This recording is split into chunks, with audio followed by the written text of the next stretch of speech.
to the session. I'm Subha Maheshwari, a copy editor at Medline Times. So, Medline Times is a health journalism platform dedicated to health reporting. All news and updates are reviewed by team of editors from healthcare domain. It's various healthcare, including medicine, dentistry, biotechnology, pharmacy, fitness, and wellness.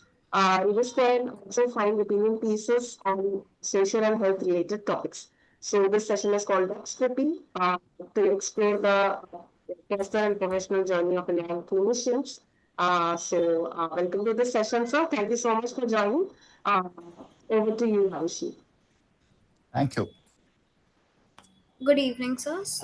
The topic for this session was how diabetes is very prone to Indians, and Indians are also prone to diabetes, and how does it affect our gut health, and why do we see so many rising diabetes cases?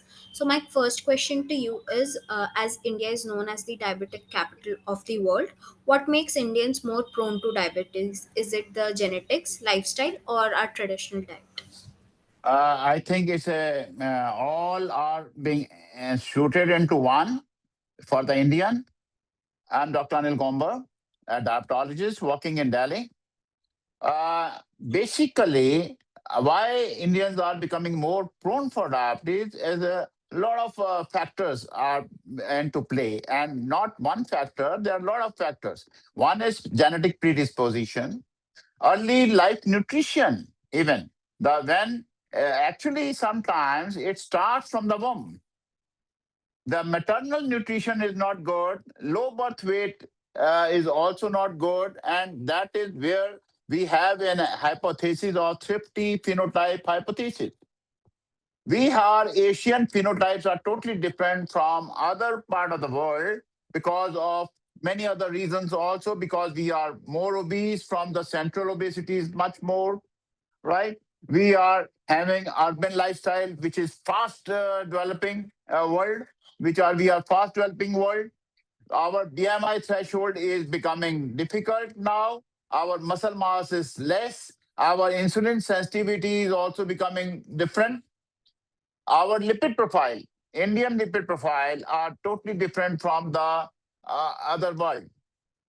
Our waist circumference, waist and hip circumference are different. Our BMI should be more than 23. And if less than 23, we are more prone for diabetes. If our waist circumference ratio is more than 90, we are more prone for visceral fat. Now, this visceral fat is producing insulin sensitivity. Now, we are becoming insulin resistant. If fat is there, we are becoming resistant to all that.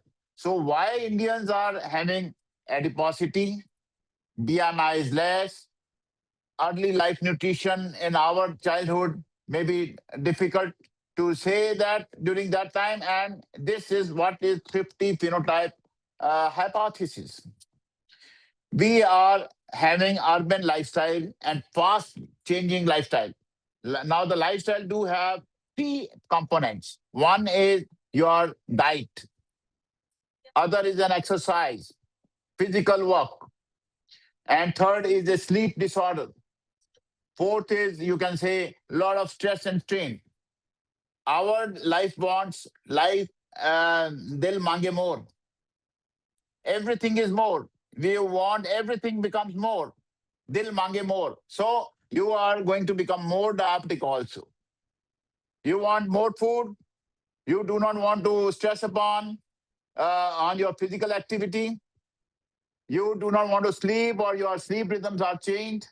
So all this is a lifestyle. So you can say is a mixture of your genes, is a mixture of your physical environment, is a mixture of your urban lifestyle, which is producing high visceral fat, low muscle mass, and insulin resistance. Okay, sir. As we know that with diabetes, there are many other health issues like heart health. As a population, like Indian population, are we also more vulnerable to heart diseases? How is it linked with diabetes? You know, diabetes is a cardiometabolic state. Diabetes, where the insulin sensitivity and the insulin resistance creeps in, then your arteries are becoming more atherogenic. Your lipid profile, which is cholesterol levels, you can say in a layman language, all the cholesterol levels are different. And our cholesterol levels are more of a lipogenic and more towards the atherogenic. So you can say you are aging more earlier. We are aging earlier as compared to the other people, at least 10 years earlier. So that is why a lot of people are coming with these abnormalities. We are more prone for heart disease because of our atherosclerosis, because of our lipids, because of our genetic predisposition, because of our urban lifestyle, as I am already saying that. We maybe we say that we are very thinny people. No, it's a thin fat phenotype.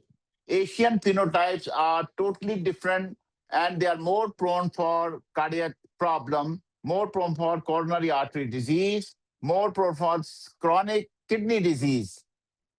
Diabetes is a chronic progressive cardiometabolic, or you can see the metabolism is getting changed. So this is changing the arteries. This is changing your whole biochemical structure, right? That is what. And so, like, Indian diet is supposedly very healthy because we eat many vegetables and pulses, and it is home I cooked. But no no no no no no no no no no no no no no. Indian diet is not very is only is very palatable. Fats are palatable. Proteins are not. We take more of carbohydrate. Uh, Basically, one Indian takes almost about 2,300 calories from carbohydrate. We need to reduce carbohydrate. We need to increase protein supplementation or protein supplementation in our diet. Now you say green vegetables and everything, they are there. But how to make a therapeutic cooking? We take a lot of oil. We make a lot of fry things. So we cannot say that ours is a very nutritious diet. Ours is a very palatable diet. So that is why we need to reduce our carbohydrate. We need to increase protein. Why people do not take protein? Because they are not very, you can say, palatable. They are not very tasty. Carbohydrates are very tasty. अगर आप किसी को मसाले वाले लेंगे दवाई कुछ भी ये खाना लेंगे तो आपको स्वाद लगेगा right if it is palatable you ought to eat more. You ought to eat more. So but we from the very beginning of our childhood we do not take a lot of proteins. We just take a lot of carbohydrate. We take a lot of milk. We take a lot of you can say roti chawal. We do not take millets. I'll just show you one millet. Son. We do not take millets. These are all millets. This is jowar, bajra, and ragi. We do not take that. We should take complex carbohydrates so that we can have the gastric emptying time gets reduced. We should not remain hungry also. And I think the carbohydrates, simple carbohydrates, just have a spike of sugar. And once there's a spike of sugar in the blood, there it becomes, you can say, toxicity. It becomes toxic. So it becomes insulin resistance. Once insulin resistance starts and it keeps on going through and the people remain in the higher state of blood glucose levels. okay, sir. And then, sir, ours is also a very vegetarian diet. Like most of our population has a very vegetarian diet. So, how can vegetarians balance their meals to prevent insulin resistance? Since we do not have many protein options in vegetarian diet, right? A lot of protein options are available. This is wrong to say that we do not have any protein options.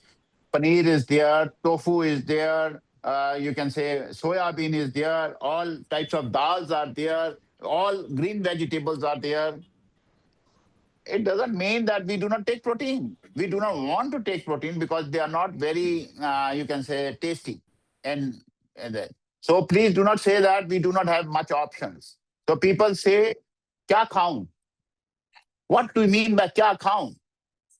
You should be doing dietetic classes also for the children. People should know what they should take, what they should not take, and what is a balanced diet. What is a balanced diet? What is a balanced diet means you need to reduce your carbohydrate to 45 to 50%. We need to increase your protein from 20 to 25%, or maybe up to sometimes 30%, fat to 20 to 25%. So there is a plate of diabetes that you should know that we normally take, as I said, 2,300 calories. We normally try to take 60 to 70% of carbohydrate in the whole day. And we do not take proteins because of that. We change that diet. If you are taking 60%, carbohydrate is going to be 60%, protein is going to be just 20%. And you want to take fat also, and fat is also very important for the body.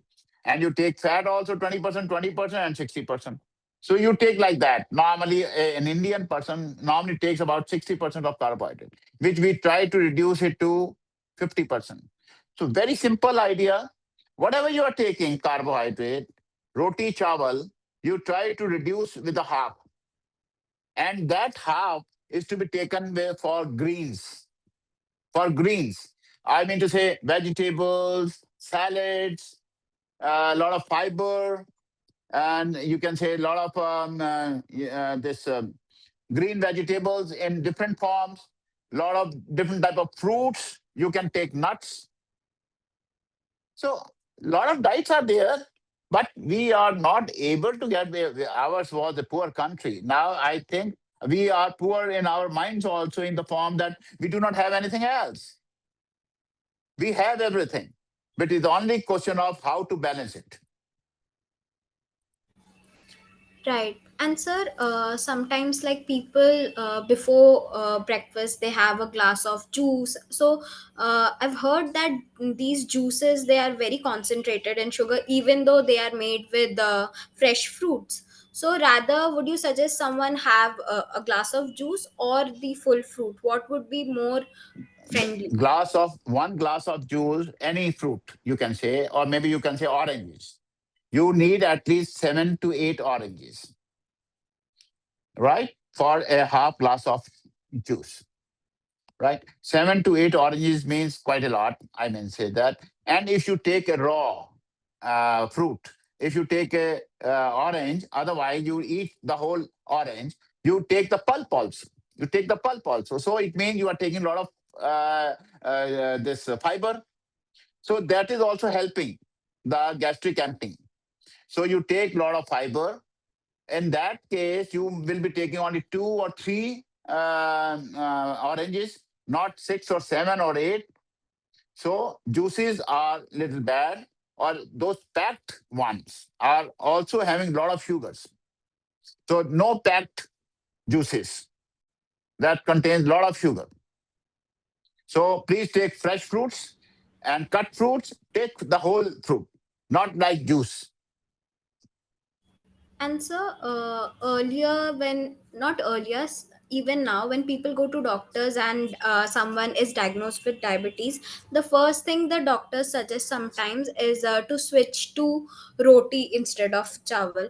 Is there any difference between the glycemic index of chawal and roti, or are they same? No, no, no. Chawal and roti are both are carbohydrate.